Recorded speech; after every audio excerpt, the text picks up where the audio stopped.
Alors, les amis, comment est-ce qu'il faudrait se préparer actuellement face au bull run qui, selon moi, est déjà en train de se dessiner à l'horizon? Donc, selon moi, on est déjà en train de vivre le bull run, disons le début du bull run. Et là, bien sûr, c'est mon avis à moi. Maintenant, comment est-ce qu'il faudrait se préparer? Qu'est-ce qu'il faut réellement faire pour pouvoir en tirer profit? Déjà, il y a plusieurs stratégies que vous pouvez appliquer sur le marché pour pouvoir en tirer profit. Mais on va aller sur une base extrêmement simple pour ne pas se tracasser l'esprit, pour ne pas vraiment chercher à taper les équations les plus compliquées du monde entier. Donc, on va voir ensemble aujourd'hui une simple astuce que vous pouvez appliquer pour pouvoir en tirer profit. C'est vrai, ça ne vous permettra pas de faire du fois 10 milliards, mais vous allez pouvoir être rentable pendant ce bull run-ci. Mais bien sûr, il s'agit d'une méthode qu'il faudra mettre sur pied le plus tôt possible. C'est vrai que jusqu'à présent, je sais qu'il y a beaucoup de personnes qui attendent encore un dip ou bien qui attendent encore une chute miraculeuse du marché. Mais les amis, laissez-moi vous dire que ça risque de ne pas arriver avant la fin du prochain bull run. Donc avant le prochain dip, je ne pense pas qu'on va réellement voir le marché, par exemple du Bitcoin, toucher les 20 000 $ d'aussitôt ou bien les 30 000 $ d'aussitôt. Peut-être, comme j'ai dit, à la fin du prochain bull run. Maintenant, vu que nous sommes déjà en début de bull run, comment est-ce qu'on peut se comporter pour profiter énormément? Il y a plusieurs analystes, il y a plusieurs gros investisseurs qui prédisent un Bitcoin à près de 125 000 $. Donc 125 000 $, si on prend les 40 000 $ comme prix de référence actuellement, ça fait du x3 pour le Bitcoin. Donc du x3, ça fait quand même une très bonne marge. Donc faire du x3, c'est pas du tout petit. Si on réussit bien sûr à atteindre ce cap-là. Et si le Bitcoin a des objectifs pareils, ça veut dire que les altcoins pourraient également suivre. Parce que un Bitcoin à 125 000 $, ça veut dire qu'on pourrait voir le projet Ethereum toucher au moins les 10 000 $ pour la première fois. Et aussi certains altcoins faire au minimum du x4, voire du x5. Et faire du x4 ou du x5, c'est pas mauvais. C'est pas du tout mauvais. Mais maintenant, il faudrait savoir comment se préparer face à cela. Comment est-ce qu'on fait pour pénétrer ce style de marché-là? Comment est-ce qu'on fait pour être profitable face à ce style de marché? Je sais qu'il y aura beaucoup de personnes qui vont attendre lorsque le Bitcoin va atteindre 70 000 $, voire 80 000 $ pour commencer à investir sur le marché des crypto-monnaies. Mais c'est quand on va attendre, par exemple, voir le projet Ethereum à 5 000 $ que certains vont commencer à investir, aller faire des prêts partout pour commencer à investir sur le secteur des crypto-monnaies, mais il se fera déjà tard. Il se fera tard. Si vous songez commencer à investir sur le marché lorsque le Bitcoin sera à 100 000 $ ou bien 80 000 $, les amis, c'est que il se fera tard. Il y a de fortes chances que vous soyez mangé par le marché. Il y a de très fortes chances. Donc, je vous conseillerais de commencer à vous préparer maintenant. Si bien sûr vous comptez investir sur le secteur des crypto-monnaies, je vous conseillerais d'y songer déjà actuellement. Si vous n'avez pas encore commencé à préparer vos positions, je vous conseille de commencer à y réfléchir. Donc maintenant, ce que je pourrais vous conseiller comme stratégie, c'est quoi? Pour ne pas vraiment trop réfléchir, vous pouvez très bien réserver, comme je l'ai toujours conseillé, comme l'a toujours conseillé la plupart des fonds d'investissement, des gros investisseurs, même le PDG de BlackRock l'a suggéré ou bien l'a conseillé. C'est quoi? C'est de réserver votre portefeuille au projet extrêmement stable, des projets très certains, des projets sûrs comme par exemple le Bitcoin, Ethereum, Solana, XRP ou du moins le top 10 voire le top 20 des meilleures crypto-monnaies actuellement en termes de capitalisation.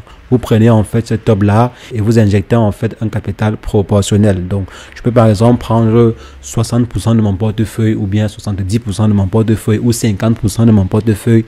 Là ça va dépendre de vous. Je prends ce pourcentage là de mon portefeuille, disons 50% de mon portefeuille, disons 50% de mon portefeuille et je le repartis sur ces différents projets. Et vous pouvez peut-être pondérer en fonction des projets que vous sentez plus pertinent dans le top 10 ou le top 5 ou le top 20.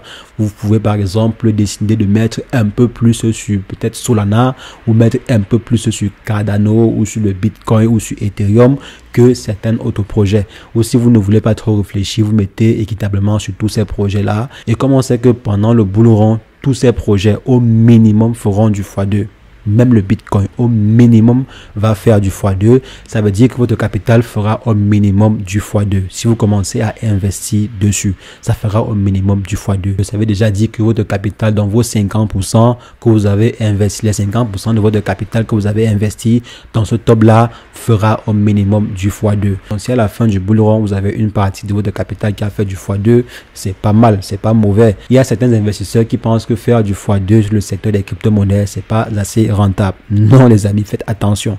C'est ces personnes-là qui généralement sont absorbées par les grosses baleines. C'est les investissements de ces personnes-là qui sont généralement absorbés par les baleines parce que vous allez vouloir faire du x 100 milliards ou bien du x 10 000 milliards. Non. Soyez des investisseurs aguerris, soyez des investisseurs pragmatiques. N'ayez pas des objectifs inatteignables. Veuillez vraiment définir des objectifs atteignables. Il y aura une partie de votre budget. Vous pouvez par exemple réserver une partie de votre investissement, bien de votre capital pour des projets à risque, des projets sur lesquels vous souhaitez par exemple faire du x 100 ou du x 200.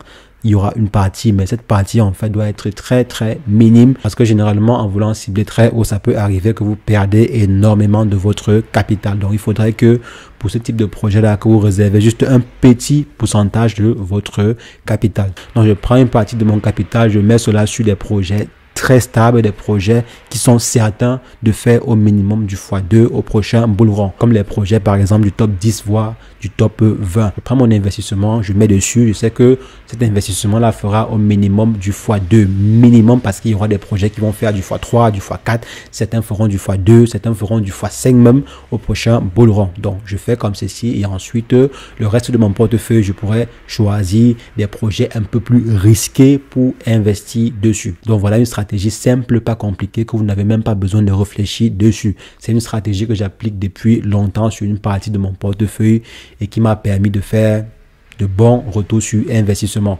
Si par exemple vous avez eu à mettre une partie de votre investissement sur le projet Solana, juste Solana, il y a de cela, si par exemple vous avez eu à investir sur Solana, il y a de cela quelques mois, c'est qu'aujourd'hui vous avez fait au minimum du x3 voire du x3,5, minimum du x3,5. Imaginez par exemple ceux qui ont pu entrer sur le projet quand ce dernier était à 15 $, comme par exemple j'ai pu le faire. Vous voyez que ça permet de pouvoir générer de bons retours sur investissement sans pour autant trop se tracasser l'esprit. Je ne veux pas savoir si jamais il y a un nouveau projet qui est arrivé sur le marché et qui va cartonner dans 10 ans ou 100 ans. Non, j'ai une partie de mon portefeuille sur lequel j'aimerais faire du x2 ou du x3 ou du x4 grand maximum. J'ai investi et ensuite lorsque j'atteins mes objectifs, je me retire du marché.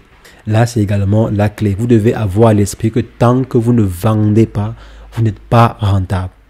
Ne voyez pas par exemple votre investissement faire du x4, x5, x6 sur le marché et vous ne vendez pas, vous pensez que vous êtes riche. Vous n'êtes pas riche, vous n'êtes pas en train de faire une plus-value. Tant que vous ne vendez pas, vous n'êtes pas en train de faire une plus-value. Il faut vendre pour pouvoir générer des bénéfices. Si vous ne vendez pas, les amis, vous n'êtes pas en train de faire des bénéfices. Donc quand vous allez en fait atteindre un certain montant ou bien un certain retour sur investissement, il faut penser à vendre. Il faut penser à vendre les amis. Et sur les projets du top 10 voire du top 20, je pense que faire du x2 ou du x3, c'est déjà un bon point. Pensez à sortir, à préserver déjà une partie de votre capital quand vous faites du x2 ou du x3 pour pouvoir par exemple mieux vous repositionner du marché. Et quand je fais du x2 ou du x3, je peux retirer toute ou partie de mon investissement et mettre progressivement quelques pourcentages quand le marché va se corriger. Par exemple, ou bien je peux décider même à présent si au lieu d'investir directement les 50% de mon portefeuille ou les 30% ou les 2% que j'aurais décidé, je peux plutôt faire du DCA, commencer à acheter. Si je n'ai pas encore acheté des crypto-monnaies, je commence déjà à acheter progressivement. Donc si j'ai par exemple 1000 $ à investir sur tel projet, je vais prendre ces 1000 $, je divise par 4 ou je divise même par 5 ou par 10 même. Lorsque le marché va par exemple chuter de 10%, j'injecte un montant. Lorsque le marché chute de 15%, j'injecte un montant. Si je constate par exemple que le marché a subi une très forte correction pendant le bull run, parce que vous devez savoir que pendant le bull run, il y a toujours des fortes corrections. il y a des grosses corrections. Allez simplement regarder les anciens bull run, vous allez voir qu'il y a eu des moments où on a assisté à de fortes corrections, que ce soit sur le Bitcoin ou autre projet. Donc lorsque par exemple vous allez remarquer ces fortes corrections là, vous allez en fait injecter un peu plus de liquidité sur le marché. Donc vous faites comme ceci et lorsque vous allez atteindre votre objectif, vous vous retirez du marché. Le plus important dans l'investissement, c'est savoir bien se positionner et savoir également sortir à temps. Il faut savoir sortir à temps. Donc, pensez très fortement à sortir au bon moment. Donc, les amis, voici une très simple astuce que vous pouvez appliquer pour pouvoir vous en sortir lors de ce bull run-ci. Je pense que si vous appliquez très bien cette stratégie-ci, vous ne pouvez pas manquer de faire un x2, voire un x3 sur votre capital.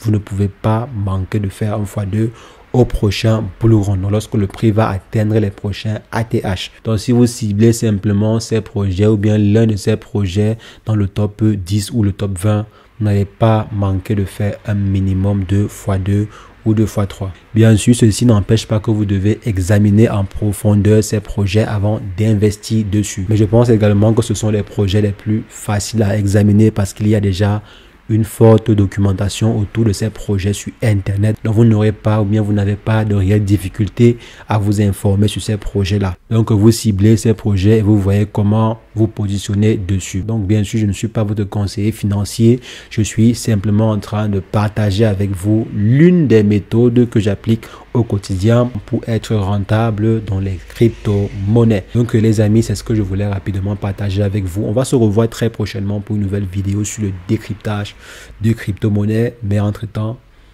portez-vous bien. Ciao, ciao.